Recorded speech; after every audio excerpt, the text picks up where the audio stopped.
My husband mocked me at his promotion party. She's just a trophy from my poor phase. Everyone laughed. The next morning, his new boss arrived in a Rolls-Royce, with me in the back seat. I watched him smirk, completely unaware of the surprise awaiting him. He had no idea who really controlled everything. I froze outside Leonard's home office door, my hand raced to knock, when I heard him speaking to someone on the phone. The party tonight is perfect timing. I'll make it clear that I've outgrown this phase of my life, including my wife. Time to upgrade to someone who matches my success.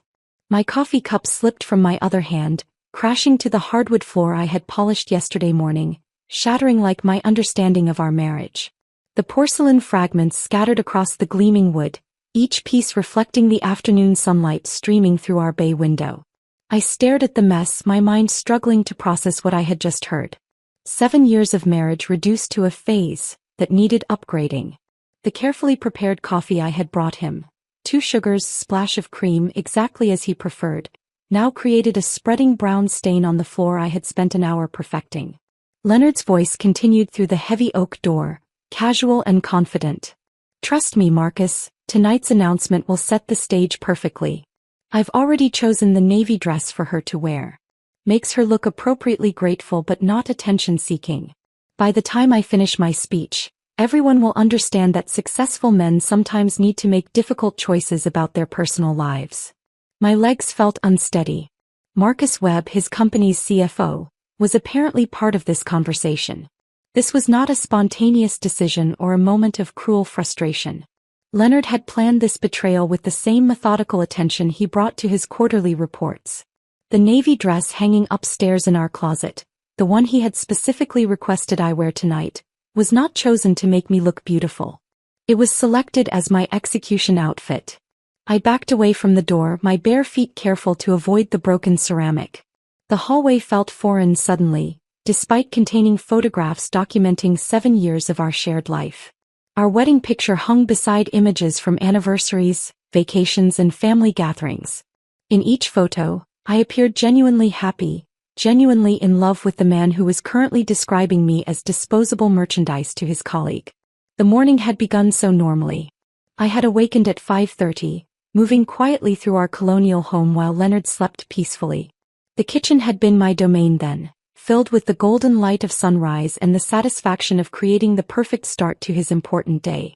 Fresh daisies from our garden brightened the breakfast table. His favorite coffee mug waited beside the morning newspaper, folded to the business section as he preferred. Leonard had emerged from his shower radiating excitement about his promotion celebration. Regional director at Morrison & Associates represented the culmination of years of struggle and ambition. I had shared his joy genuinely, already mentally organizing the evening's details to ensure his achievement received proper recognition. The guest list included his closest colleagues and their spouses, people I had cultivated relationships with specifically to support his career advancement. I had spent 3 full days preparing for tonight's dinner party. Our wedding china gleamed after careful polishing. The menu balanced sophistication with approachability, designed to impress without appearing pretentious. Each invitation had been personally extended via telephone, demonstrating my commitment to his professional success. The house sparkled from extensive cleaning, every surface reflecting the pride I felt in his accomplishment. Standing in our hallway now, coffee seeping into the hardwood floor, I recognized how thoroughly I had participated in orchestrating my own humiliation. The careful preparations, the selected dress, the practiced responses I had rehearsed to ensure I could discuss his achievements without overshadowing them, all of it served Leonard's plan to position me as the grateful first wife who had fulfilled her purpose. Leonard's voice drifted through the door again, discussing timing and strategy with clinical precision. The key is making it seem natural, like I'm sharing a personal revelation rather than delivering a prepared statement. Cheryl will be standing right where everyone can see her reaction. The visual impact will be perfect. The devoted wife realizing she's been replaced by her husband's evolved expectations. My hand covered my mouth, stifling the sound that wanted to emerge. He had choreographed not just his own performance but my public destruction. The promotion party I had planned with such care was designed as the stage for my humiliation. Leonard had calculated my positioning in the room, anticipated my emotional response, and prepared his colleagues to witness what he apparently considered entertaining theater. The photographs lining our hallway suddenly appeared different, like evidence in a criminal investigation rather than treasured memories. Leonard's expressions in recent images carried subtle changes I had dismissed as stress or professional focus. His smiles seemed performed rather than genuine. His posture suggested distance rather than intimacy. The warning signs had been accumulating for months, but I had interpreted them as temporary challenges rather than systematic preparation for my disposal. I walked carefully to the kitchen, avoiding the broken ceramic, and retrieved cleaning supplies from beneath the sink. The familiar motions of gathering paper towels and floor cleaner provided temporary stability while my mind processed this new reality. I had perfected the art of maintaining our household's appearance, but I had failed to recognize that my husband viewed me as another domestic element requiring periodic updating. The afternoon sunlight streaming through our bay window illuminated dust particles dancing in the air, each mote following invisible currents and patterns. I found myself envying their freedom of movement, their ability to drift wherever air currents carried them. My own life had become rigidly structured around Leonard's needs and preferences, each day choreographed to support his comfort and success. Kneeling beside the coffee stain, I began the methodical process of cleaning. The porcelain fragments clinked softly as I gathered them, sharp edges threatening cuts if handled carelessly. The metaphor was not lost on me. Our marriage had shattered just as suddenly and completely, leaving dangerous pieces that required careful navigation to avoid further injury. Leonard's voice had fallen silent behind the office door. Perhaps his strategic planning session with Marcus Webb had concluded. Soon he would emerge, expecting his coffee and my supportive attention as he prepared for tonight's celebration. He would find me cleaning up the mess his words had created, just as I had cleaned up countless other disruptions to our domestic harmony over 7 years of marriage. The hardwood floor gleamed again after careful attention, showing no evidence of the destruction that had occurred moments earlier. But unlike the easily restored surface, my understanding of our relationship could not be polished back to its previous condition. The stain Leonard's words had created in my mind would prove far more permanent than spilled coffee on wooden floors. I disposed of the broken ceramic pieces and returned the cleaning supplies to their designated locations. The kitchen appeared exactly as it had before I attempted to bring Leonard his afternoon coffee. But I was fundamentally changed, carrying knowledge that would alter every subsequent interaction between us. The woman who had awakened this morning believing in her marriage's authenticity no longer existed. In her place stood someone who understood that love and loyalty were not reciprocal currencies in Leonard's emotional economy.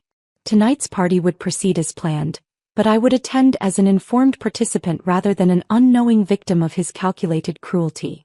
The party guests began arriving at 6 o'clock precisely, their voices filling our foyer with animated chatter about Leonard's remarkable achievement. I moved through our home like an actress who had forgotten her lines, greeting each couple with mechanical warmth while the knowledge of Leonard's planned betrayal burned in my chest like swallowed poison. "Cheryl, you must be so proud," gushed Patricia Blackwell, her perfectly manicured hand squeezing my arm with theatrical enthusiasm. "Leonard's promotion is such wonderful news for both of you." I managed a smile that felt carved from stone. "We're very grateful for this opportunity."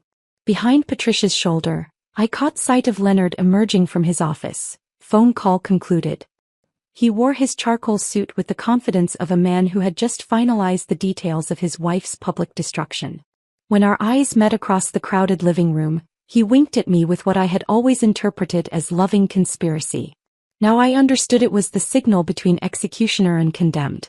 Marcus Webb arrived fashionably late, his silver hair gleaming under our chandelier as he embraced Leonard with the familiarity of co-conspirators.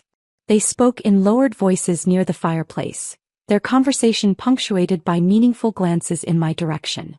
I pretended to adjust the flower arrangements while straining to catch fragments of their discussion. "Everything set?" Marcus asked, his voice barely audible above the party chatter. Leonard nodded toward the small podium I had arranged beside our baby grand piano. "She chose the perfect spot herself. The irony is beautiful." My hands trembled as I reached for a drooping daisy, remembering how carefully I had positioned that podium to ensure Leonard's speech would be visible from every corner of our living room. I had wanted our guests to witness his moment of triumph from the best possible angles.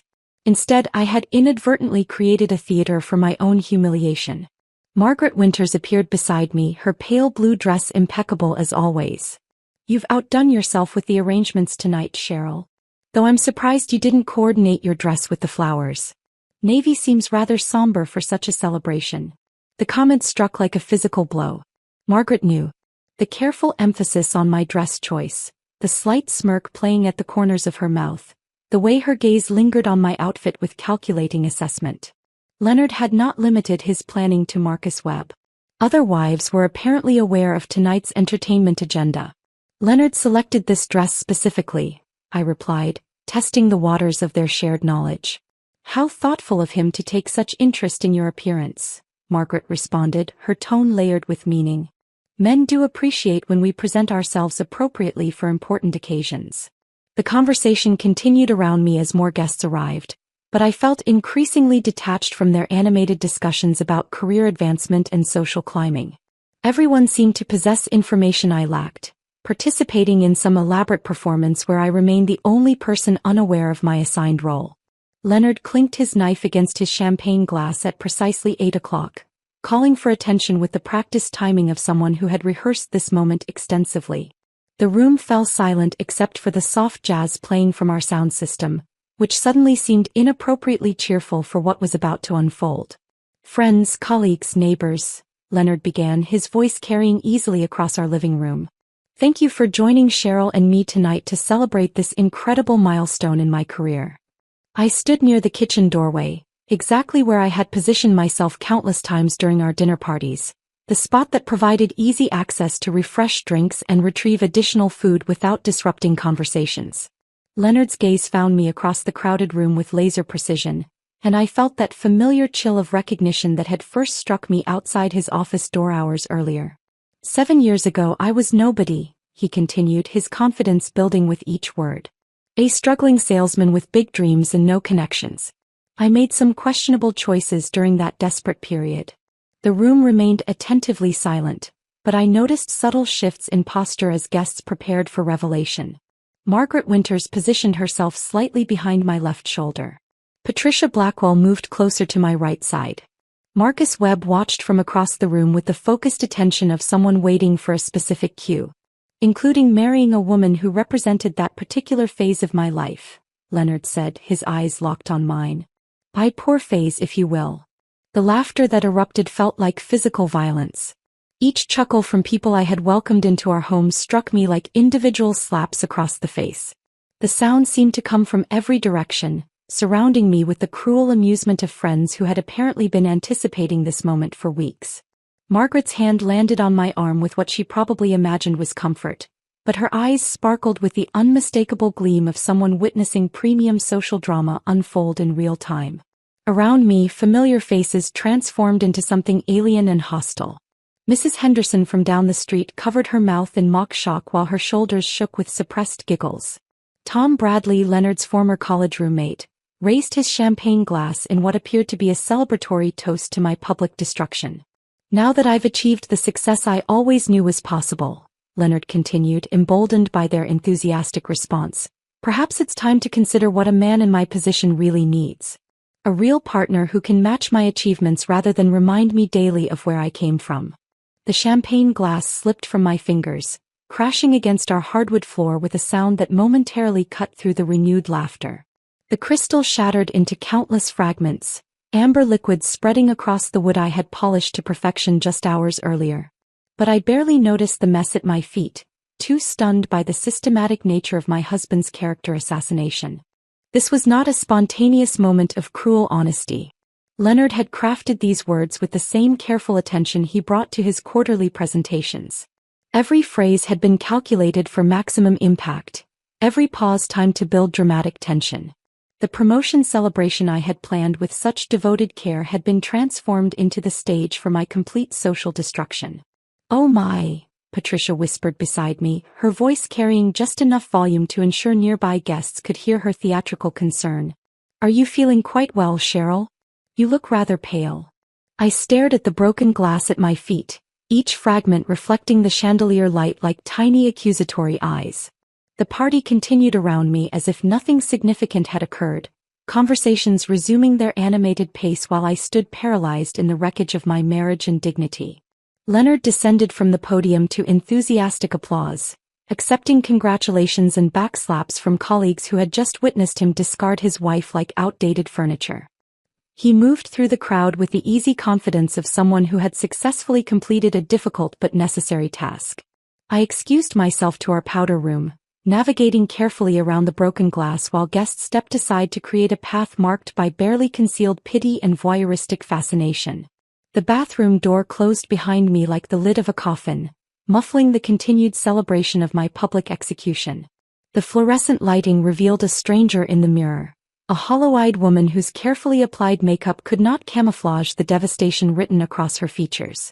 For the first time in years, I allowed myself to cry without restraint, deep wrenching sobs that emerged from a place I had kept sealed away since childhood. I emerged from the powder room 20 minutes later, my face carefully repaired with makeup from my purse, though nothing could truly disguise the hollow devastation in my eyes. The party had reached its peak energy. Guests clustered around Leonard as he basked in congratulations and backslaps from colleagues who had just witnessed him discard his wife like outdated furniture. "There she is," Patricia Blackwell announced with theatrical brightness as I approached the living room. "We were just telling Leonard how lucky he is to have such a supportive wife during this transition."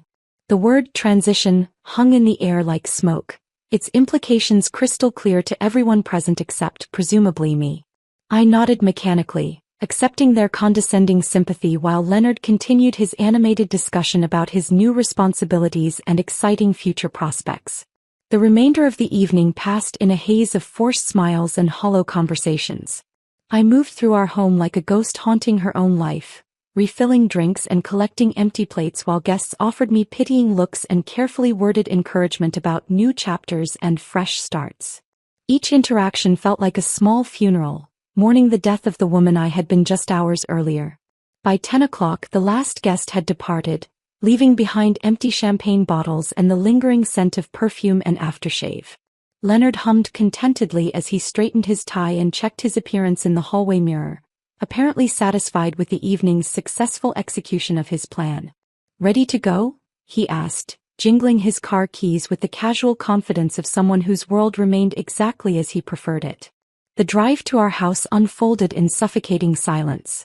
Leonard had insisted we stay at the downtown hotel tonight to avoid driving after drinking, but now the familiar suburban streets felt foreign and threatening in the darkness. He hummed along with the soft rock station, occasionally tapping the steering wheel in rhythm, completely oblivious to the emotional carnage sitting 3 feet away from him. Our colonial house materialized in the headlight beams, its white facade gleaming like bleached bones in the darkness. The structure I had once considered our sanctuary now appeared alien and unwelcoming, each carefully chosen architectural detail serving as painful testimony to dreams Leonard had just declared publicly obsolete. The wraparound porch where I had spent countless summer evenings reading while Leonard worked late looked like a stage set for a life that no longer existed. He parked in our familiar driveway with practiced ease, the motion automatic after 7 years of shared routines. The garage door opener buzzed to life, revealing the orderly space where I had organized tools and holiday decorations with the same meticulous attention I brought to every aspect of our domestic life. Even the garage reflected my efforts to create perfect order, each item assigned its designated place in service of our shared existence.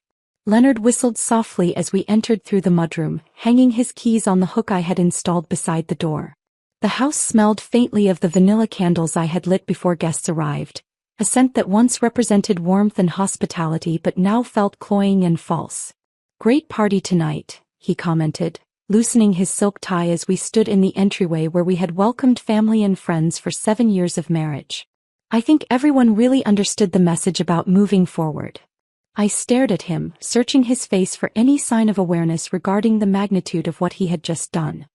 His expression remained pleasant and satisfied, like a man who had successfully completed a challenging but necessary business presentation. "How could you humiliate me like that in front of everyone we know?" I finally managed, my voice barely above a whisper. Leonard paused in the process of removing his cufflinks, genuinely surprised by my question. "Humiliate you? Cheryl, I was being honest about my growth as a person." Surely you understand that successful people sometimes need to make difficult choices about their personal lives. His casual dismissal of our marriage as a difficult choice, rather than a sacred commitment, cut deeper than any public insult. The man standing in our foyer bore little resemblance to the person I had fallen in love with a decade ago. That Leonard had possessed dreams we shared together, ambitions that included rather than excluded me. This is our marriage, Leonard. 7 years of building a life together. How is that just a phase you've outgrown? He finished removing his cufflinks and placed them in the small dish I had positioned on the entry table specifically for that purpose. Every detail of our domestic organization reflected my attention to his preferences and comfort, yet he spoke about our relationship as if it were a business arrangement that no longer served his interests. Look around, Cheryl, he said, gesturing toward our carefully decorated living space. Look at what I've accomplished. Look at where I'm headed professionally. Now look at the wives of the men I work with. Really look at them. What do they bring to their marriages besides supportive smiles? His words forced me to confront a truth I had been desperately avoiding for months. Margaret Winters held an MBA from Wharton and consulted for major corporations. Patricia Blackwell had built a successful interior design business that complemented her husband's real estate investments. Even Sarah Chin, Leonard's younger colleague, possessed advanced degrees and professional credentials that enhanced rather than limited her partner's social standing. I had spent 7 years systematically erasing every aspect of my identity that might compete with Leonard's ambitions. My own college degree in communications gathered dust while I focused on creating the perfect domestic environment for his success. My former interests in writing and community organizations had been gradually abandoned in favor of activities that supported his career networking. Standing surrounded by tangible evidence of the life I had poured my entire being into creating, I experienced the shocking realization that somewhere during this gradual process of self-sacrifice, I had completely disappeared as an individual. The woman Leonard had married possessed her own dreams and capabilities, but she had been methodically erased to make room for his expanding ego. I've supported every goal you've ever had, I said, my voice growing stronger with each word. I've organized your life, managed our home, entertained your colleagues, and never once complained about putting your career ahead of everything else. And I'm grateful for that, Leonard replied with the patronizing tone he might use with a helpful secretary. But gratitude doesn't mean I have to pretend we're equals now. You've served your purpose, Cheryl. You helped me through the struggling phase of my career. But now I need something different. The clinical coldness of his assessment rendered me speechless. Our marriage had been reduced to a business transaction in his mind, with clearly defined utility that had simply expired along with his need for my services. Leonard headed toward the stairs, apparently considering our conversation concluded. I'm tired. Tomorrow's going to be a busy day with transition meetings and strategic planning sessions. Try to get some sleep. He disappeared upstairs, leaving me standing alone in the entryway of the home we had supposedly built together. The silence pressed against my ears like water, dense and suffocating. Every familiar object around me seemed to mock the naive woman who had believed in partnership and mutual respect. I walked slowly to our bedroom, where Leonard was already changing into his pajamas with the casual efficiency of someone whose conscience remained perfectly clear. He settled into bed and reached for his phone, scrolling through messages and emails as if nothing significant had occurred tonight. Alone in our master bathroom, I stared at my reflection while removing the makeup I had so carefully applied for his celebration. The woman in the mirror appeared hollow and unfamiliar, her eyes carrying knowledge that would forever change how she moved through the world. I needed to hear a voice from the life I had abandoned when I chose marriage over independence. My sister Emma had always represented the path not taken, the woman who prioritized career over domestic comfort. At 11 o'clock Pacific time, she would still be awake in her Los Angeles apartment, probably reviewing case files for tomorrow's court appearances. The phone rang twice before her familiar voice answered. Cheryl? It's late there. Is everything okay? Everything's not okay, I whispered into the phone, my voice breaking on the words I had been holding inside for 3 months. Emma, Leonard said things tonight that I can't unsay. He called our marriage his poor phase, in front of everyone we know. Emma's sharp intake of breath carried across 3,000 miles. He said what? I repeated Leonard's speech word for word, each phrase cutting just as deeply the second time. Emma remained silent for a long moment, and I could picture her in her sleek Los Angeles apartment, probably pacing between her floor-to-ceiling windows while her legal mind processed the implications of what I had described. Cheryl, listen to me carefully. You have a choice to make. You can let this destroy you or you can use it as fuel. But if you choose the second option, you need to be prepared for war. War. The word lodged itself in my chest like a splinter, sharp and foreign. I had never considered fighting back against Leonard. My entire marriage had been built on accommodation and support, on smoothing his path rather than creating obstacles. That conversation with Emma became my lifeline during the dark months that followed. Because 3 weeks after his triumphant promotion celebration, Leonard's new world began crumbling around him. The phone call came on a Tuesday morning while I was watering the kitchen herbs. Leonard answered with his usual professional confidence, but I watched his face transform as he listened to the voice on the other end. "What do you mean restructuring?" he said, his voice climbing an octave. "I just started this position. My performance reviews have been excellent." I set down the watering can and moved closer, close enough to hear the corporate speak flowing through the phone about difficult decisions, and economic realities, and right-sizing the organization. Leonard's face grew pale, then flushed red with rising panic. "This is about the Henderson account, isn't it? Someone's been spreading lies about my handling of that situation." The conversation continued for another 10 minutes, but the outcome was clear from Leonard's increasingly desperate tone. Morrison and Associates was terminating his employment, effective immediately. The promotion he had celebrated so publicly, the success he had used to justify humiliating me, had evaporated in a single phone call. Leonard hung up and stood frozen in our kitchen, still wearing his pajamas at 11 o'clock in the morning. For a moment, vulnerability flickered across his features, and I felt an automatic impulse to comfort him. But then he looked at me with eyes full of accusation. "This is your fault," he said quietly. "Your pathetic performance at the party. The way you embarrassed me in front of my colleagues. They probably think I can't even manage my own household." The unfairness of his accusation took my breath away. I had endured his public humiliation with as much grace as possible, had continued playing the perfect hostess even while my marriage shattered around me. Yet somehow my reaction to his cruelty had become the cause of his professional failure. That moment marked the beginning of 3 months of psychological warfare in our own home. Leonard spent his days sending resumes into an indifferent job market while spending his evenings cataloging my failures with scientific precision. According to his analysis, my inability to network effectively had cost him valuable connections. My lack of sophistication had embarrassed him at corporate events. My very existence served as a constant reminder of his temporary setback rather than supporting his return to success. "Look at Margaret Winters," he would say during our increasingly tense dinner conversations. "She introduced her husband to the entire board at Carlyle Industries. That woman understands how to leverage social situations for professional advancement." I wanted to remind him that Margaret held an MBA from Wharton and maintained her own consulting practice, but pointing out her credentials would only invite more criticism of my own abandoned academic achievements.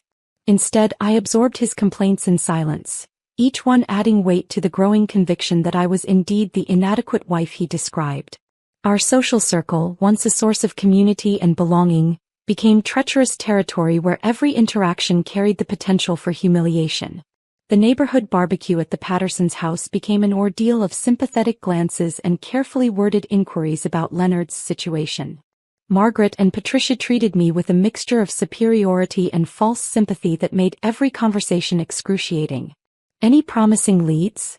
Patricia asked with theatrical concern while we stood near the dessert table, her voice loud enough for nearby guests to overhear. "It must be so stressful for both of you during this transition period." The word transition had become code for Leonard's unemployment, a polite way of discussing his failure without acknowledging its permanence. I smiled and offered vague reassurances about his excellent prospects while internally counting the minutes until we could leave. Leonard's behavior at these events grew increasingly erratic. He would dominate conversations about business trends he no longer participated in, offering analysis of industries where his opinions carried no weight. His desperate attempts to maintain relevance became painful to witness, yet he blamed me for his social awkwardness. "You stood there like a statue," he criticized after the Patterson barbecue. You could have mentioned my consulting possibilities, talked about my strategic insights. Instead, you made me look like a man whose own wife doesn't believe in his capabilities. I began declining social invitations, choosing isolation over public embarrassment. But the loneliness of our empty house only amplified Leonard's criticism and my own growing sense of worthlessness. The woman who had once believed in her value as a partner and companion began to question whether Leonard's assessment of her inadequacies might be accurate. During one particularly difficult afternoon, while Leonard attended yet another networking event that would yield no results, I decided to organize our bedroom closets. The mindless task of sorting clothes and folding linens provided temporary escape from the constant tension that had infected every corner of our home. In the back of my closet, behind boxes of seasonal decorations, I discovered a container I had not opened in years. Inside lay artifacts from the woman I had been before marriage consumed my identity. Photographs from college showing me laughing with friends, my eyes bright with possibility and ambition. Academic certificates recognizing achievements Leonard had never acknowledged. Letters from roommates and classmates who had known me as an individual rather than half of a couple. Among these treasures I found a business card that made my heart skip.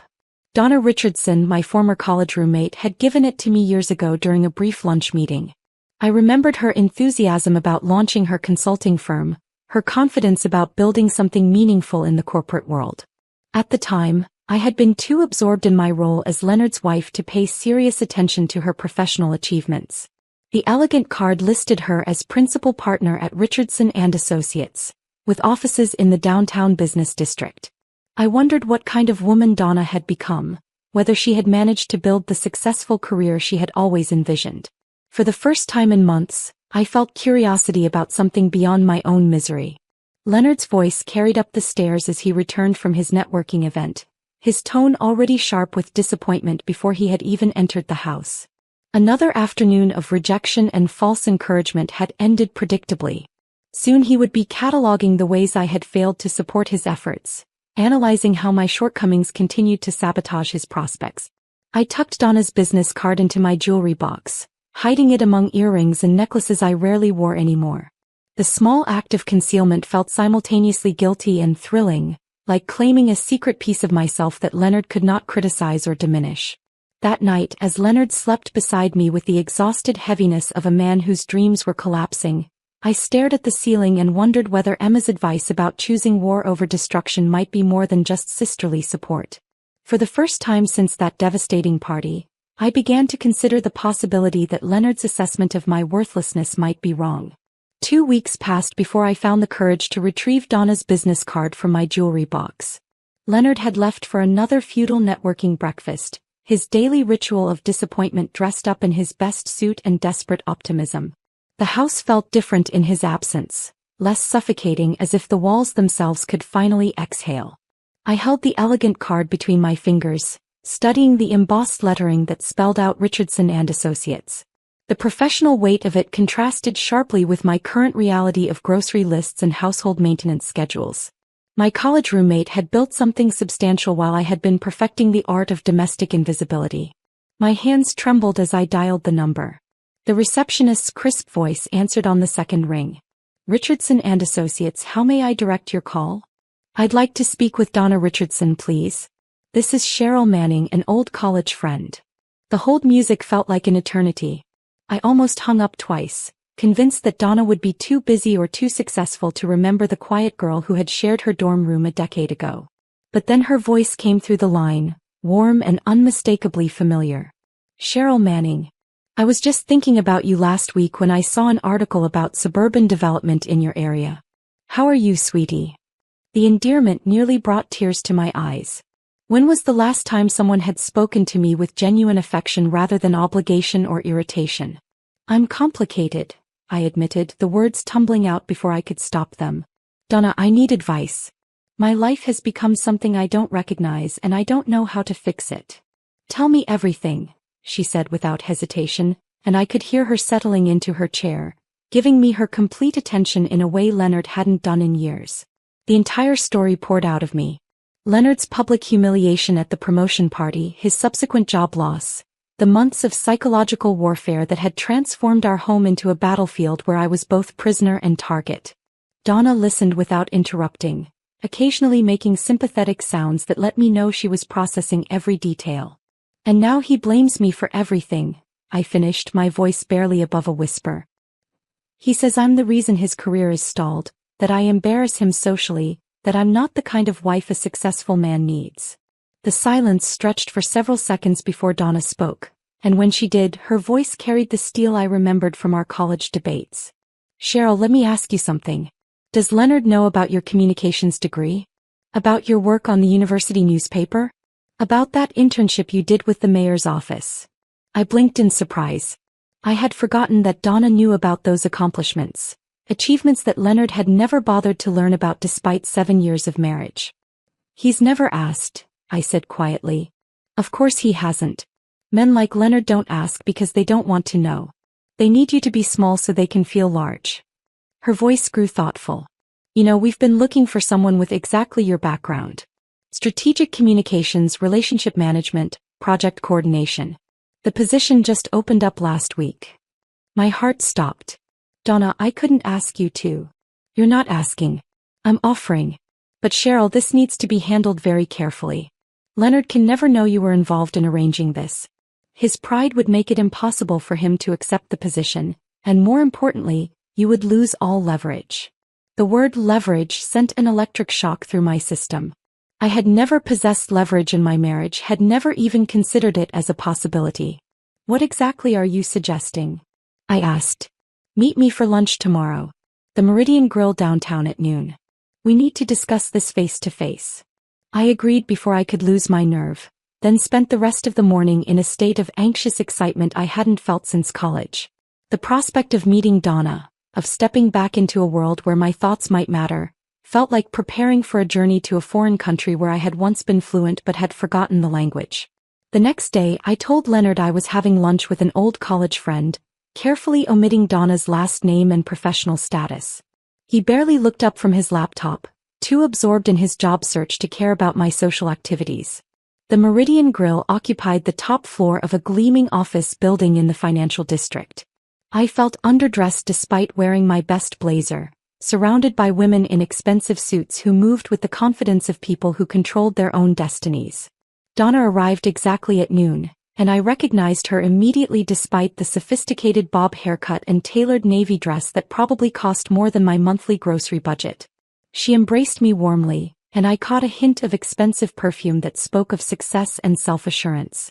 You look exactly the same, she lied kindly, though her eyes took in the changes that 7 years of diminishing myself had wrought. We were seated at a table overlooking the city, the view encompassing the suburban neighborhoods where I spent my days organizing Leonard's life and absorbing his criticism. From this height, those concerns seemed distant and manageable. Tell me about Richardson and Associates, I said once we had ordered. Donna's face lit up with genuine pride. We started 5 years ago with 3 employees in a borrowed office. Now we have 42 people and clients in 6 states. We specialize in organizational restructuring and strategic communications, helping companies navigate major transitions. The parallel to my own situation was not lost on me. I was certainly in need of major transition navigation. The position I mentioned would be perfect for someone with your background, Donna continued. Corporate relationship management with a focus on helping executives integrate into new organizational structures. The salary range is $60,000 to $80,000, depending on experience. The numbers made my head spin. Leonard had never shared specific details about our finances, handling all monetary decisions himself, but I knew that range represented significant income by any standard. Donna, I haven't worked in 7 years. My confidence is completely shot. I'm not sure I remember how to function in a professional environment. She leaned forward, her gray eyes intense. Confidence is a skill just like any other. It can be rebuilt with practice and success. But first we need to get Leonard back on his feet so you have room to maneuver. Over the next hour, Donna outlined a plan that was both elegant and devious. Leonard's resume would be strategically positioned to highlight exactly the qualifications her firm needed for a new regional director position. His background in sales and client relations would be packaged as invaluable experience for managing corporate restructuring projects. Most importantly, his discovery of this opportunity would appear completely coincidental. He'll receive a call next week from our head of recruitment, Donna explained. We'll say his resume came highly recommended through professional networks. He'll never suspect your involvement. As she spoke, I felt dormant parts of my mind stirring to life. The analytical thinking skills that had earned me academic recognition in college, the strategic planning abilities I had used to coordinate Leonard's career advancement, the satisfaction that came from solving complex problems through careful reasoning. I had forgotten how much I enjoyed intellectual challenges that extended beyond meal planning and social calendar management. Why are you willing to do this for me? I asked. Donna smiled, but there was steel beneath the warmth. Because I remember the woman you were in college. Brilliant, ambitious, capable of anything you set your mind to. That woman is still in there, Cheryl. She's just been buried under years of being told she doesn't matter. The drive home felt different, as if the familiar suburban streets were leading to a destination I had never visited before. I imagined Leonard's excitement when he received an unexpected call from Richardson and Associates. His gratitude for what would appear to be a miraculous reversal of fortune. He would never suspect that his supposedly worthless wife had orchestrated his professional salvation. For the first time in months, I felt something that might have been hope stirring in my chest. Or perhaps it was something more dangerous than hope. Perhaps it was the first taste of power, and the intoxicating realization that I was not nearly as helpless as Leonard had convinced me to believe. The phone call came exactly when Donna had promised it would. Leonard answered on the second ring, his voice carrying the practiced professionalism he reserved for potential employers. I stood at the kitchen sink, pretending to wash dishes while listening to his side of the conversation. Yes, this is Leonard Manning, he said, straightening his posture even though the caller could not see him. Richardson and Associates? I'm not familiar with your company, but I'm certainly interested in hearing about opportunities. I watched his reflection in the window above the sink as his expression shifted from polite interest to genuine excitement. His free hand began gesturing animated, a habit he displayed when truly engaged in professional discussions. Regional account manager? That does sound like it would utilize my background effectively, he continued, moving toward his home office with renewed energy. When would be convenient for an initial conversation? The call lasted 15 minutes. During which Leonard's voice grew increasingly enthusiastic. When he emerged from the office, he was practically glowing with possibility. Cheryl, the most remarkable thing just happened, he announced, loosening his tie with the casual confidence I had not seen in months. A consulting firm downtown called about a position that seems perfectly suited to my experience. They said my resume came highly recommended through professional networks. I dried my hands carefully, arranging my face into an expression of supportive surprise. That's wonderful news, Leonard. Tell me about the company. Richardson and Associates. They specialize in corporate restructuring and strategic communications. The woman I spoke with, Donna Richardson, seems incredibly sharp. She mentioned that they're looking for someone with exactly my combination of sales experience and relationship management skills. The name rolled off his tongue without any recognition of its significance in my life. Donna Richardson was simply another corporate executive to him, not the college roommate who had shared my dorm room and witnessed my academic achievements that he had never bothered to learn about. Do you think it's legitimate? I asked, knowing full well that it was more legitimate than Leonard could possibly imagine. Absolutely. She knew specific details about my background at Morrison and Associates, mentioned some of the client relationships I had developed there. This isn't some random headhunter fishing for candidates. They've done their research. Indeed they had, thanks to the detailed briefing I had provided during my strategic lunch with Donna. Every aspect of Leonard's professional history that she had referenced during their call had been carefully selected to make him feel valued and understood. The interview was scheduled for the following Thursday at their downtown offices. Leonard spent the intervening days researching the company and preparing responses to anticipated questions, his mood lighter than I had seen it since his devastating job loss. He even thanked me for ironing his best shirt and selecting an appropriate tie, gestures of gratitude that had become rare during his months of unemployment and mounting bitterness. Thursday morning arrived with autumn sunshine streaming through our bedroom windows. Leonard showered with unusual care, spending extra time on his grooming routine while humming softly under his breath. I prepared his coffee with the same attention to detail I had maintained throughout our marriage, though now the familiar ritual carried different meaning. Instead of supporting his success from the shadows, I was orchestrating it through channels he could never suspect. "Wish me luck," he said, kissing my cheek before heading to his car. The casual intimacy felt strange after months of tension and criticism, but I recognized it as Leonard's version of gratitude for what he perceived as my unwavering support during his professional difficulties. "You don't need luck," I replied, which was entirely true given the careful preparation that had preceded this moment. He returned 3 hours later radiating an energy I had not witnessed since his initial promotion celebration, before everything had collapsed into months of unemployment and psychological warfare in our own home. "Cheryl, she's brilliant," he announced, hanging his suit jacket in the hallway closet with meticulous care. "Donna Richardson is exactly the kind of business leader I've always hoped to work with. Sharp, insightful, completely focused on results. She asked questions that really demonstrated her understanding of complex organizational dynamics." I nodded encouragingly while remembering my own conversations with Donna, during which she had displayed those same qualities in developing our strategy for Leonard's professional resurrection. "The position is even better than she described over the phone," Leonard continued, his excitement building as he spoke. "Regional account manager with significant autonomy and growth potential. The salary range is excellent, and they offer comprehensive benefits including stock options." The financial details had been carefully calibrated during Donna's planning process, designed to exceed Leonard's previous compensation while remaining within reasonable market parameters. His gratitude would be proportional to the improvement over his current circumstances, making him more receptive to the opportunity. "When will you hear back?" I asked. She said they're making decisions quickly for this position. "Possibly by early next week." The call came on Tuesday just as Donna had predicted.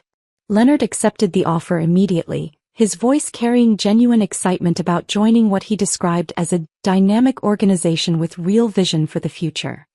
The salary exceeded his previous position by 30%, along with benefits that represented genuine financial security for our household. That evening, Leonard insisted on celebrating at Romano's, the intimate Italian restaurant where we had shared our first official date a decade earlier. The gesture might have carried real emotional significance under different circumstances, but I found it difficult to feel romantic about a dinner celebrating success I had secretly orchestrated. "To new beginnings," Leonard said, raising his wine glass across the candlelit table. "To second chances and unexpected opportunities." I echoed his toast while thinking about my own transformation rather than his career advancement. The woman sitting across from him bore little resemblance to the naive college graduate who had prioritized marriage over personal ambition. That woman had believed in partnership and mutual support. This woman understood power and strategic manipulation. Leonard settled into his new role at Richardson and Associates with the enthusiasm of someone whose faith in his own capabilities had been restored by external validation.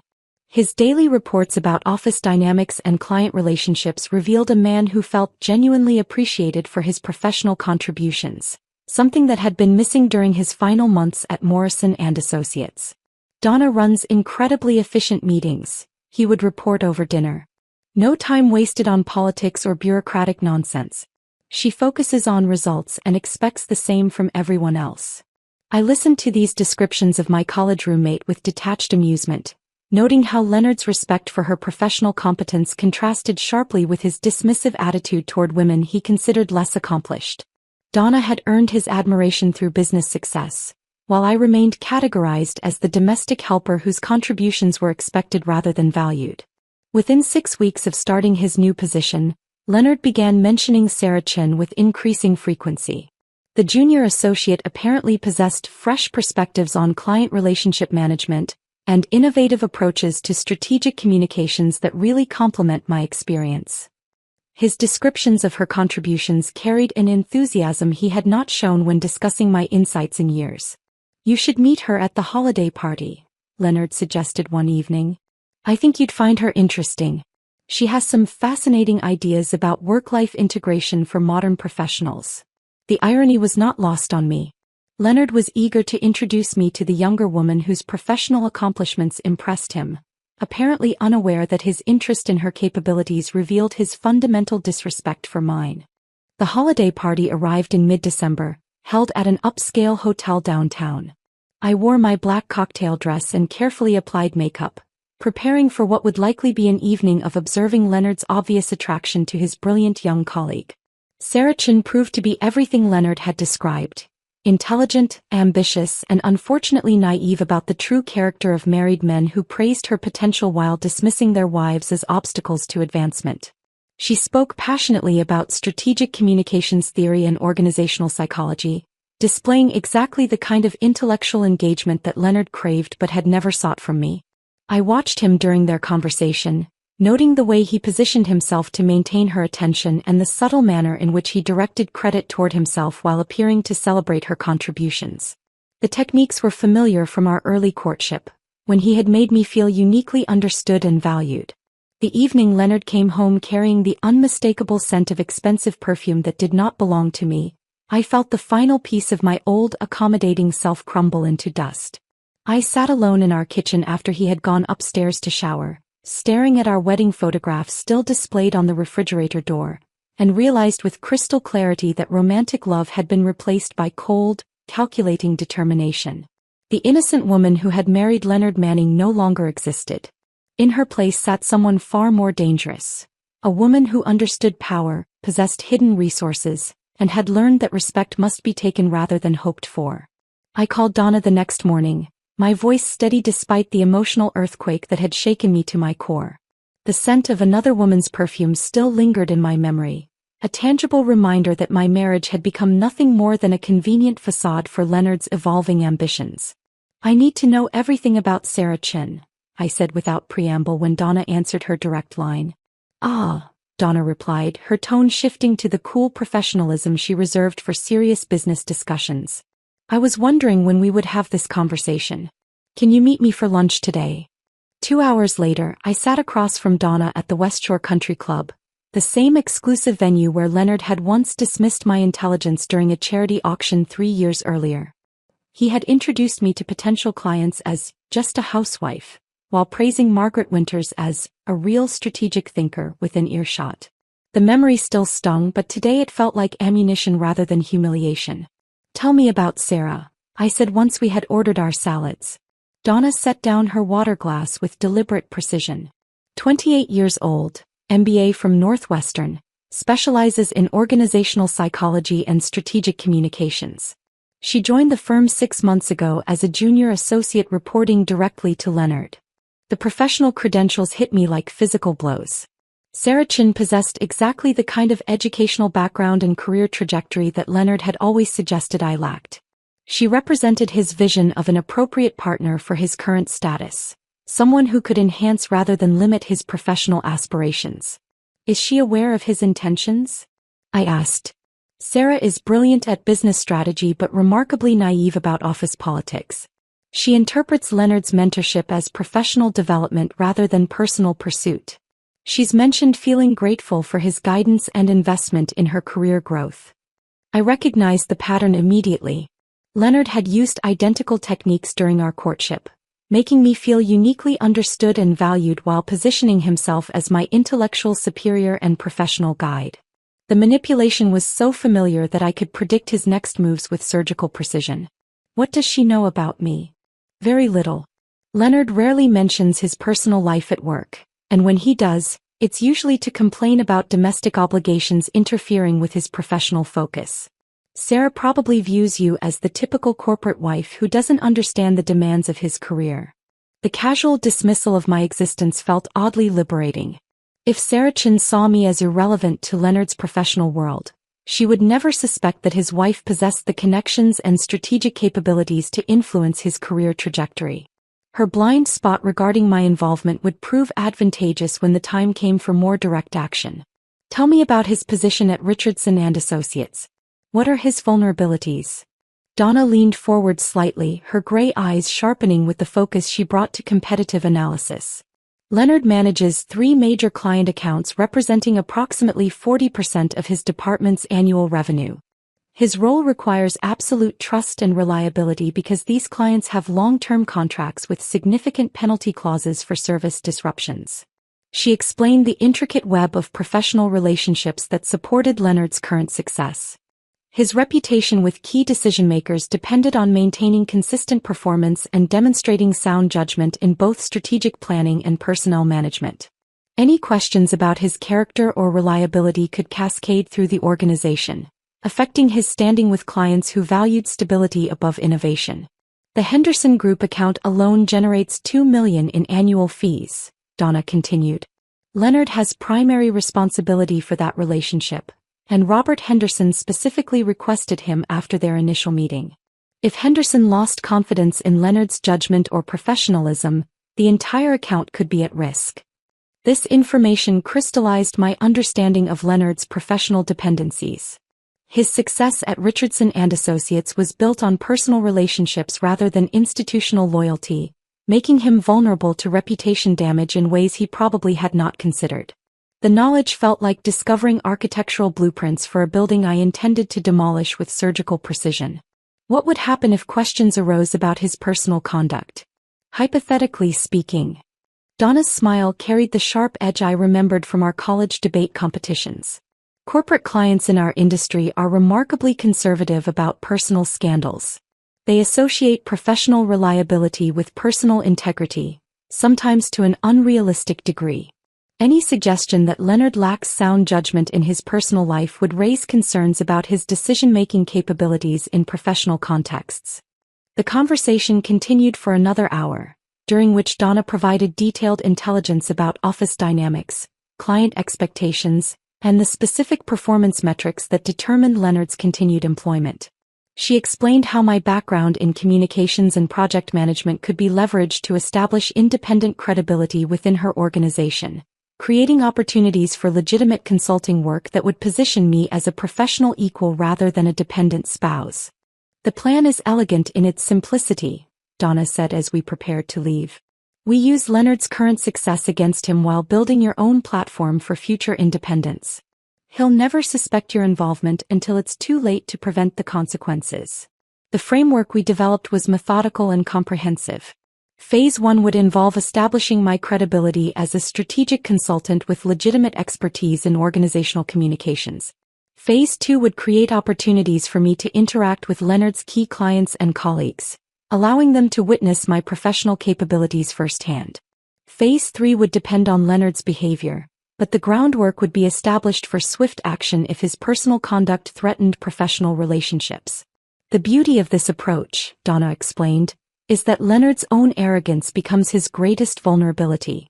He's so convinced of your insignificance that he won't recognize the threat until your influence is already established. As we walked to the parking garage, I felt the satisfaction that comes from transforming emotional pain into strategic advantage. The woman who had discovered perfume scent on her husband's clothing the previous evening had evolved overnight into someone far more dangerous. A strategic thinker with resources, connections, and a comprehensive understanding of her target's weaknesses. There's one more thing you should know, Donna said as we reached our cars. Sarah Chin has been asking questions about opportunities for advancement within the firm. She's ambitious and talented, but she lacks the political sophistication to navigate the complexities of rapid promotion. If Leonard has made promises about accelerating her career development, she may be setting herself up for disappointment. This final piece of intelligence completed the picture. Leonard was not simply pursuing an affair with a younger colleague. He was making commitments about professional advancement that he lacked the authority to fulfill independently. His promises to Sarah would create expectations that could lead to complications affecting multiple client relationships and organizational dynamics. The drive home felt different than it had just hours earlier. Instead of carrying the weight of betrayal and humiliation, I now possessed detailed intelligence about Leonard's professional vulnerabilities and personal entanglements. The knowledge transformed my perspective from victim to strategist, from helpless spouse to informed adversary. Leonard was waiting in the kitchen when I arrived, his face carrying the casual satisfaction of someone who believed his secrets remained safely hidden. He asked about my lunch with Donna in the distracted tone he used for conversations he considered unimportant, never suspecting that his wife had spent 2 hours gathering intelligence about his career, his colleagues, and his naive young protégé. Just catching up on old times, I replied, which was technically accurate while omitting the strategic planning that would determine his future. The deception felt natural and necessary, the first step in a longer campaign that would require patience, precision, and the careful management of information that could destroy everything he had built. That evening, as Leonard worked late in his home office on what he claimed were urgent client presentations, I began researching organizational psychology and strategic communications theory. If I intended to establish credibility as a consultant in Donna's world, I needed to refresh knowledge that had been dormant since college while developing expertise in contemporary business practices. The woman who had married Leonard Manning 7 years earlier would never have contemplated such calculated deception. But that woman no longer existed, replaced by someone who understood that power was not given freely but taken through strategic planning and patient execution. The following Monday morning, I stood before my bedroom mirror adjusting the charcoal gray blazer I had not worn in 3 years.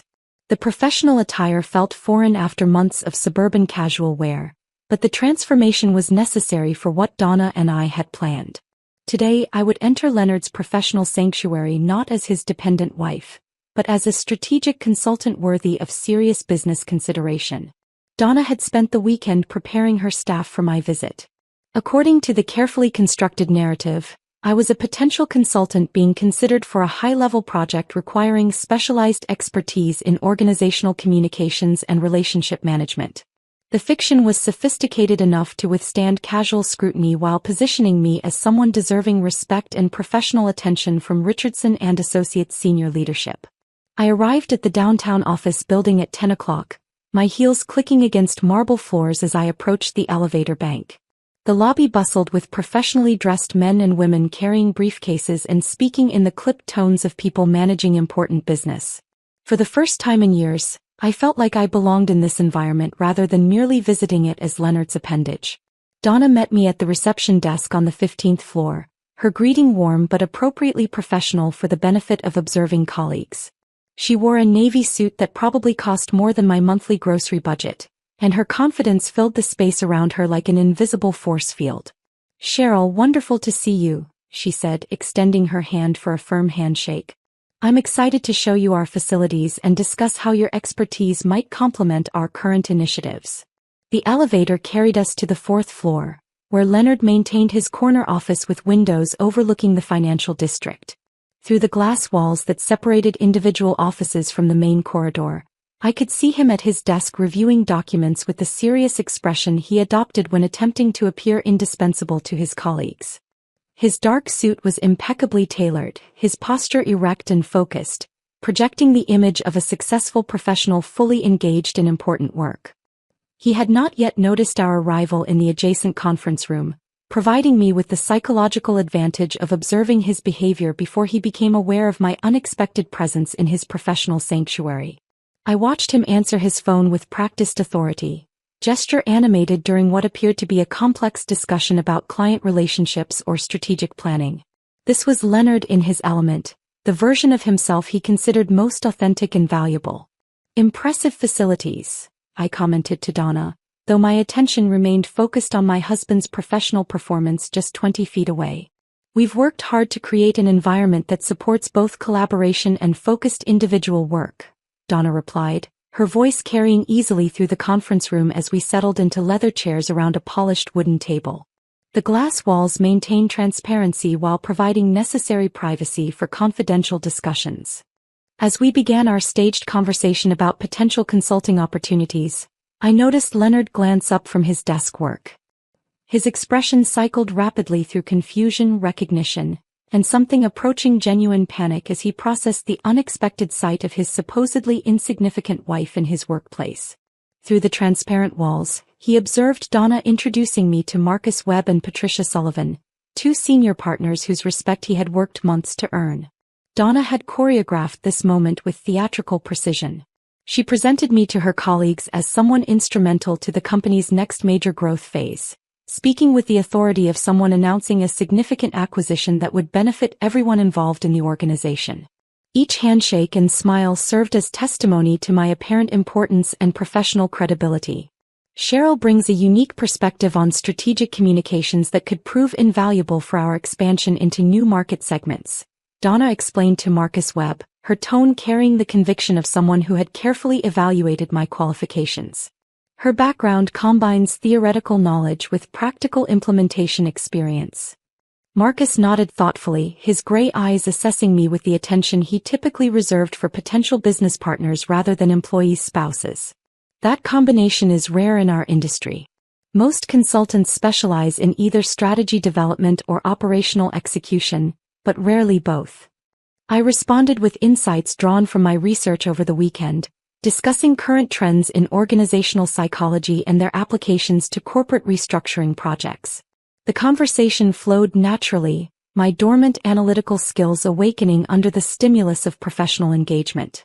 For the first time in years, I felt intellectually challenged and respected for my contributions rather than merely tolerated as background presence. Leonard appeared in the conference room doorway during our discussion about market penetration strategies. His face appeared notably pale beneath his carefully maintained tan, and his usual professional composure seemed strained around the edges. "Cheryl," he said, his voice carrying confusion and barely concealed alarm. "What are you doing here?" I turned toward him with the casual tone I might use for a distant acquaintance rather than my husband of 7 years. "Hello, Leonard." Donna was showing me around the facilities while we discussed potential collaboration opportunities. His obvious confusion deepened as I explained our conversation about strategic consulting projects that could benefit both my expertise and Richardson and Associates' client base. I watched him struggle to process this information, witnessing the exact moment when he realized that his wife, the woman he had consistently dismissed as a relic of his previous life phase, was being actively courted by his employer for her professional capabilities and industry connections. "I had no idea you were considering consulting work," Leonard managed, his voice tight with barely controlled anxiety. "There are many things about my background that we've never discussed," I replied with deliberate understatement, allowing the implication to settle in the space between us. Marcus Webb chose that moment to make a particularly pointed observation about my professional credentials. "Leonard, I'm genuinely impressed by Cheryl's background in strategic consulting. You never mentioned your wife's extensive experience in organizational communications during our previous conversations about industry trends." The comment landed with surgical precision. Leonard's mouth opened and closed soundlessly as he struggled to reconcile this new information with his fixed image of our marriage, where I existed solely as his supporting cast rather than an independent professional with expertise and network connections. The idea that I might possess genuine value separate from him, that I might have developed skills and relationships he had never bothered to discover or acknowledge, appeared to short-circuit his fundamental understanding of our relationship dynamics. "Cheryl has always been very supportive of my career," Leonard finally managed, his tone suggesting he was grasping for familiar ground in an increasingly unstable conversation. "Support is valuable," Patricia Sullivan interjected with a knowing smile, "but active professional collaboration offers much more substantial benefits for everyone involved." The distinction was subtle but unmistakable. Patricia was differentiating between my traditional role as Leonard's domestic supporter and my potential function as a professional equal worthy of respect and meaningful compensation. The senior partners treated me with a level of deference Leonard had never witnessed, asking my opinions on market trends and strategic initiatives as if my insights carried genuine weight in their decision-making processes. Our meeting continued for another 30 minutes. During which Leonard remained hovering near the conference room doorway like someone uncertain whether he was welcome in a conversation that should have included him naturally. His discomfort grew more apparent as the discussion progressed, particularly when Donna mentioned my potential involvement in client relationship management and strategic planning projects that overlapped with his current responsibilities. "We should schedule a follow-up meeting to discuss specific project parameters and compensation structures," Donna concluded, extending her hand for another firm handshake. "I think this collaboration could prove mutually beneficial for everyone involved." As we walked toward the elevator, Leonard fell into step beside us, his professional mask firmly in place despite the obvious strain beneath its surface. "Cheryl, I had no idea you were interested in returning to consulting work." "I've been developing my expertise quietly for some time," I replied, which was technically accurate while omitting the strategic planning that had preceded this moment. Donna recognized potential applications for my background that align with Richardson and Associates' current growth initiatives. The elevator doors closed behind us and I felt the satisfaction that comes from witnessing someone's worldview shift in real time. Leonard's entire understanding of our marriage had been built on his intellectual and professional superiority. his assumption that I brought nothing of value to our partnership beyond domestic maintenance and social support. Today's demonstration of my professional credibility and industry connections had shattered those assumptions with surgical precision. The woman who had entered Richardson and Associates that morning was fundamentally different from the one who had discovered perfume scent on her husband's clothing just days earlier. That woman had been a victim of circumstances beyond her control. This woman possessed leverage, connections, and the growing confidence that comes from being valued for her mind rather than merely tolerated for her convenience.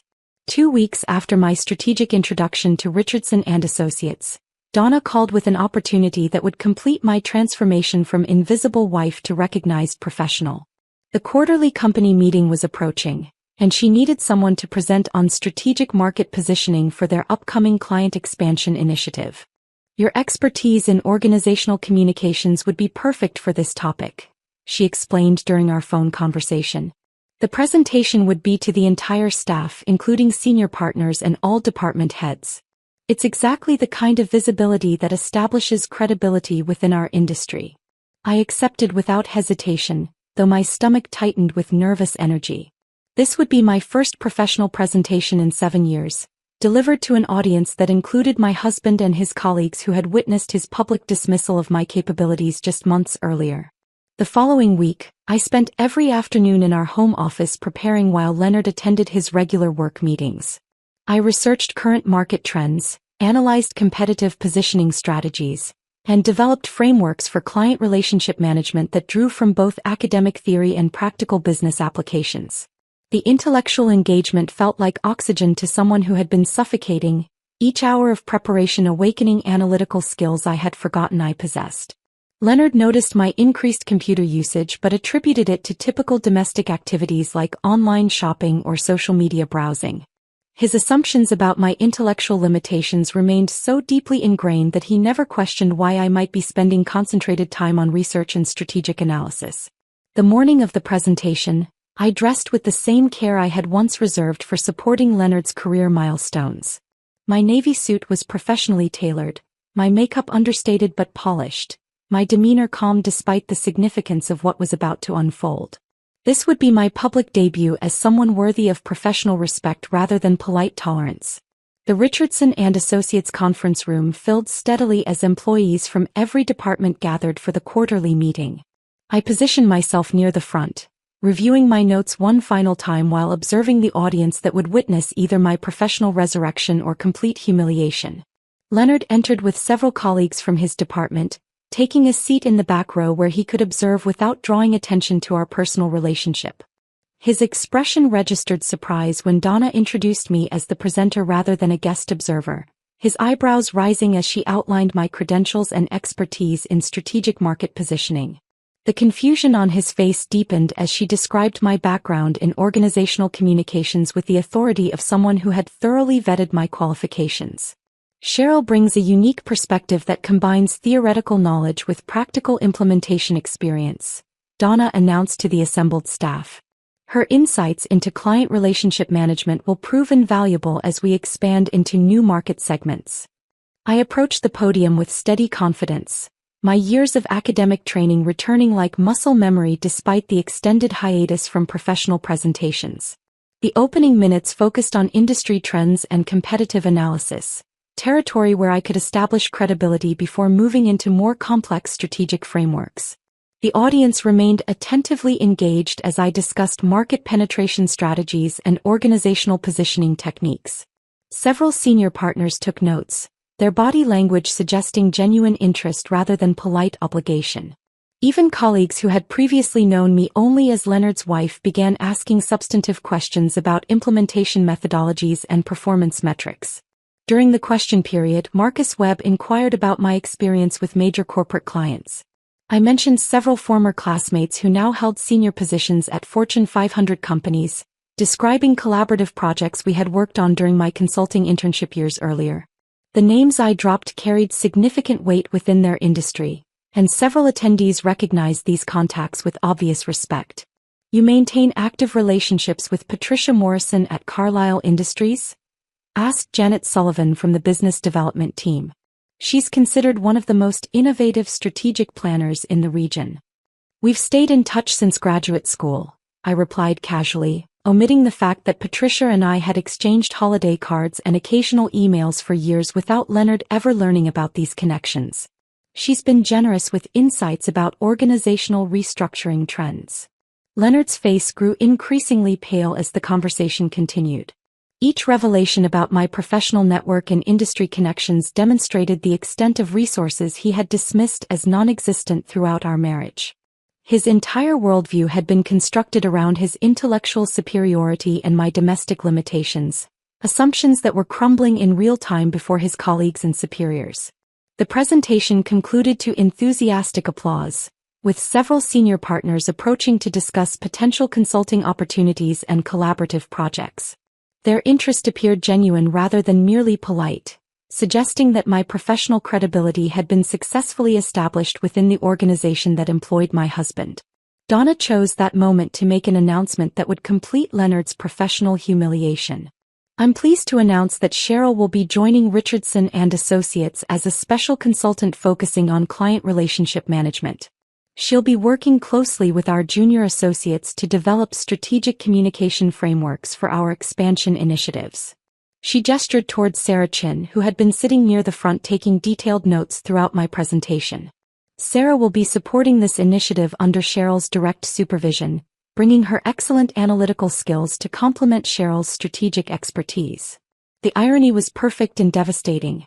The woman Leonard had hoped to replace me with would now report to me professionally, creating a dynamic where his romantic interest became my professional subordinate.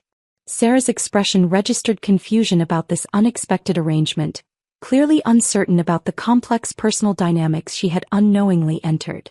Leonard appeared physically ill as he processed the implications of this power reversal.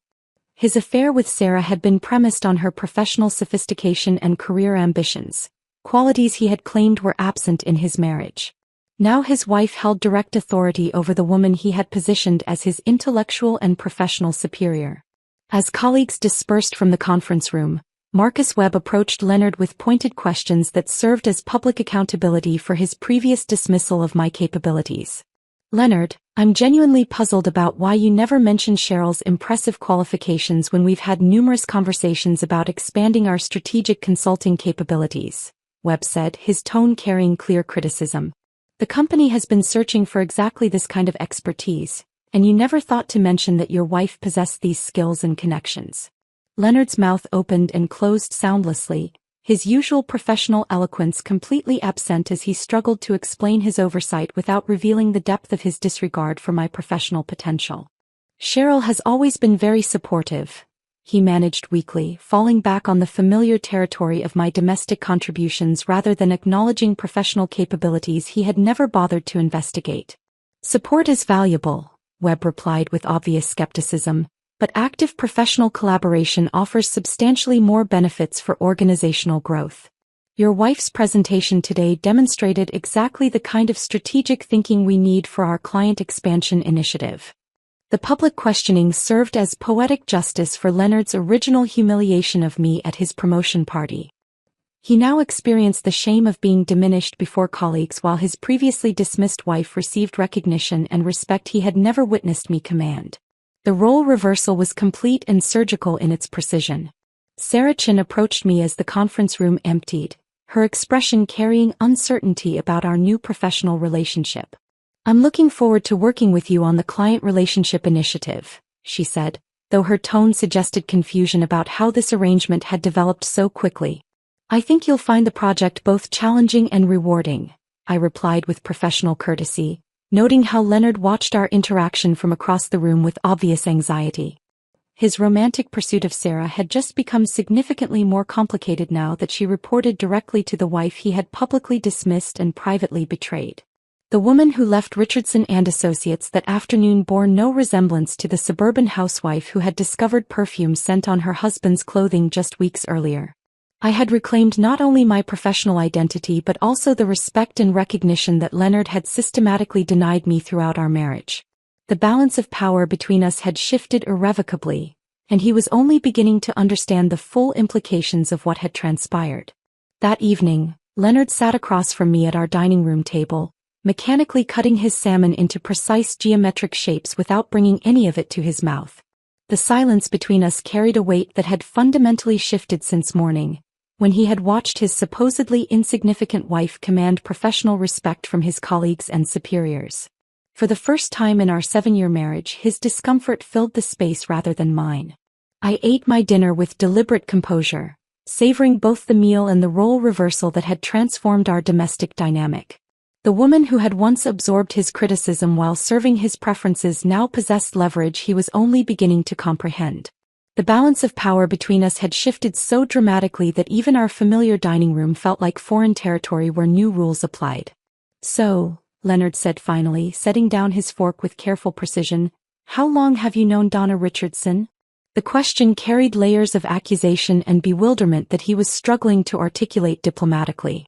I met his gaze with steady confidence, noting how his usual authority had been replaced by something approaching vulnerability. "Since college," I replied, cutting my vegetables with the same methodical attention he was giving to his untouched salmon. "We were roommates for 2 years and have maintained our friendship ever since." Leonard's face registered the implications of this information like someone solving a complex equation with unpleasant results. His eyes narrowed slightly as he processed the timeline, calculating how many years I had possessed connections and capabilities he had never bothered to investigate or acknowledge. "You never mentioned that she owned a consulting firm," he said, his tone carefully neutral despite the accusation beneath it.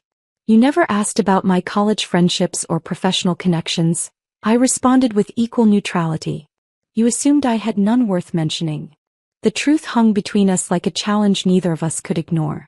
For years, Leonard had treated me as if I possessed nothing of value beyond domestic maintenance and social support. He had created a version of our marriage where I existed solely to reflect his importance, never imagining that I might maintain an independent identity with resources and relationships he had dismissed as non-existent. Over the following days, Leonard made increasingly desperate attempts to reassert control within our household. He questioned the legitimacy of my consulting work, suggesting that Donna had offered me the position out of misguided charity rather than genuine recognition of my professional capabilities. He dismissed my new colleagues as people playing elaborate games of corporate networking rather than engaging in meaningful business relationships. "You're getting ahead of yourself with these sudden career ambitions," he said one morning while reviewing his own work emails at the breakfast table. "Consulting requires years of experience and industry relationships that you simply don't possess." His criticism revealed the desperation of someone whose entire identity had been built on intellectual and professional superiority over his spouse. The evidence of my competence and connections threatened his fundamental understanding of our relationship dynamics, forcing him to confront the possibility that his dominance had always been maintained through my willing compliance rather than his inherent advantages. I responded to his challenges with calm professionalism, neither arguing nor yielding to his attempts at diminishment. The woman who had once absorbed his criticism in silence had been replaced by someone who understood that his approval was no longer necessary for her self-worth or professional advancement. "My consulting work stands on its own merits," I replied without defensiveness. "Donna and her partners are sophisticated business professionals who don't make hiring decisions based on personal charity." The composed confidence in my voice seemed to unnerve Leonard more than argumentative responses would have. He was accustomed to emotional reactions that validated his position as the rational authority in our household. My professional composure denied him that familiar dynamic while establishing new boundaries he was struggling to navigate. My new role at Richardson and Associates required regular collaboration with Sarah Chin, creating a professional relationship that gradually revealed the complicated personal dynamics surrounding her involvement with Leonard. During our first project meeting, I observed her carefully, noting the intelligence and ambition that had attracted Leonard's attention while recognizing the naivety that had made her vulnerable to his manipulation. Sarah possessed genuine expertise in organizational psychology and demonstrated analytical skills that would prove valuable for client relationship management projects. Her youth and professional enthusiasm reminded me of my own career aspirations before marriage had consumed my individual identity. The irony was not lost on me that Leonard's romantic interest had chosen the professional path I had abandoned to support his ambitions. As we worked together over several weeks, Sarah began to understand the complex situation she had unknowingly entered. During one particularly uncomfortable team meeting, her expression registered growing awareness that the married man who had been mentoring her career was the same person whose wife now served as her direct supervisor. The realization created an ethical and professional dilemma that forced Sarah to re-evaluate Leonard's character and intentions. Her discomfort with the situation became increasingly evident during our collaborative work sessions, where she struggled to maintain professional focus while processing the implications of his romantic pursuit. Leonard noticed Sarah's growing distance during their office interactions, his confidence wavering as he realized that his professional authority over her had been supplanted by my supervisory role. The power dynamic that had enabled his romantic pursuit had been systematically dismantled through strategic planning he had never suspected. One afternoon, Sarah requested a private meeting to discuss her position within the consulting initiative. We met in a small conference room adjacent to Donna's office, where she could speak candidly without concern about professional repercussions. "I need to be completely honest with you about a situation that's affecting my ability to focus on our project work," she began, her voice carrying the careful precision of someone navigating delicate territory. I waited for her to continue, maintaining professional neutrality while internally recognizing the conversation Leonard had been dreading since my appointment as her supervisor. "Leonard has been suggesting that we develop a personal relationship beyond our professional collaboration," Sarah continued, her discomfort evident in her choice of diplomatic language. "I initially interpreted his interest as career mentorship, but recent conversations have made his intentions clear." The admission confirmed what I had suspected while providing Sarah with an opportunity to extricate herself from a situation that had become professionally compromising. Her willingness to address the issue directly demonstrated the ethical standards that separated her from Leonard's willingness to exploit professional relationships for personal gain. "I appreciate your honesty," I replied carefully. "How would you prefer to handle this situation moving forward?" Over the following weeks, Sarah maintained strictly professional boundaries with Leonard while excelling in her work on client relationship management projects. Her relief at escaping his romantic pursuit was evident in her renewed focus and collaborative enthusiasm. Leonard's realization that his intended replacement had chosen professional integrity over his personal attention served as a final blow to his assumptions about his own irresistible appeal. As autumn progressed into winter, I discovered that my revenge had evolved into something more meaningful than simple retaliation. The consulting work provided intellectual stimulation and financial independence that I had forgotten were possible. My re-established friendship with Donna offered emotional support from someone who valued my capabilities rather than merely tolerating my presence. Leonard remained in our marriage, chastened and diminished but still present as we negotiated a new dynamic where mutual respect had replaced his former dominance.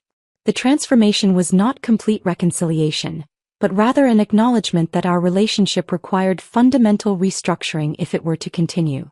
The woman who had once stood silently while her husband mocked her publicly had been replaced by someone who understood that true power came not from revenge but from refusing to remain invisible in her own life. I had reclaimed not just my professional identity but also my sense of personal worth, assets that no one could diminish or destroy without my permission. Standing in our kitchen one December morning, preparing coffee with the same attention to detail I had maintained throughout our marriage, I realized that the ritual now carried different meaning.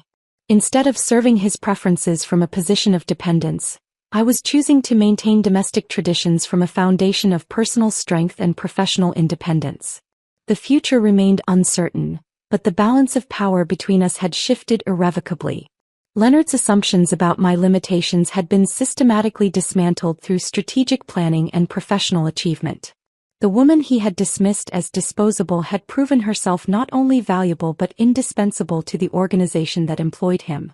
That recognition brought not bitter satisfaction but a profound sense of completeness. I had reclaimed my place in the world not through destruction of others but through the resurrection of capabilities I had allowed to lie dormant too long. The silent betrayal that had nearly destroyed me had ultimately become the catalyst for my professional and personal resurrection. If this story of strategic transformation kept you captivated until the very end, hit that like button right now. My favorite part was when Cheryl delivered that company-wide presentation, watching Leonard realize his wife possessed capabilities he never bothered to discover. What was your favorite moment of her journey? Share it in the comments below. Don't miss more powerful stories of resilience and empowerment like this. Subscribe and hit that notification bell so you never miss an upload.